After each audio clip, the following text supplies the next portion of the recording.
This is the Boston Celtics newsfeed for Friday, January 10th, 2020.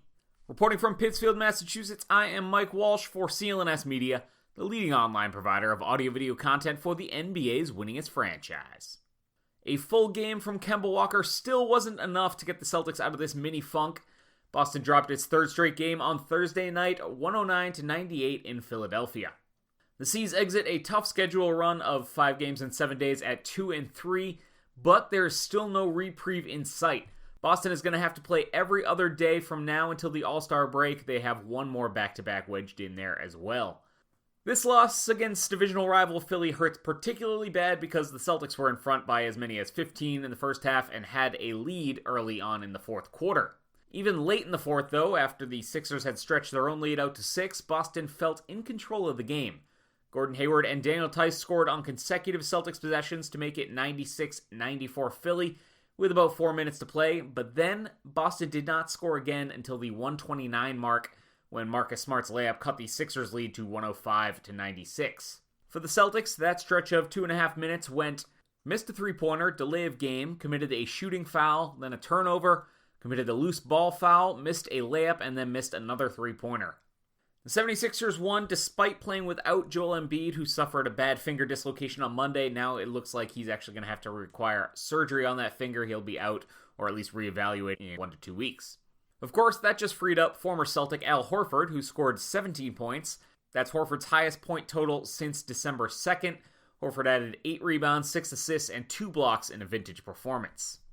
I live out here in the western part of Massachusetts, and I like watching the Boston teams, and it just used to be a huge pain because they just wouldn't show the games in my area. They would be blacked out. But this season, I've discovered an amazing trick. It's going to let me watch every single NBA game live, and for a fraction of the normal cost, it's called ExpressVPN. Here's how it works. You get the NBA League Pass. They claim they're going to let you stream the games online, but you live somewhere in particular, and they block those out.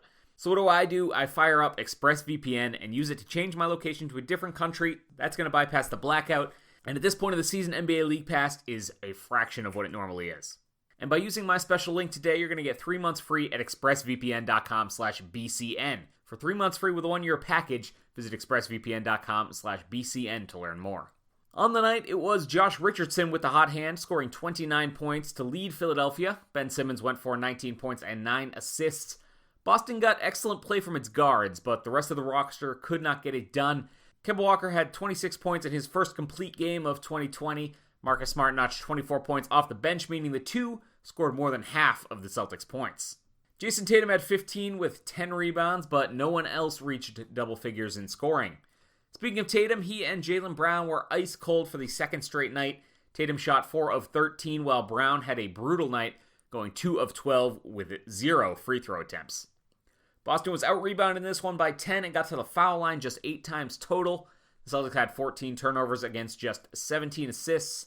Boston is going to get a day here to return home now, but next up is a Saturday night tilt against the New Orleans Pelicans.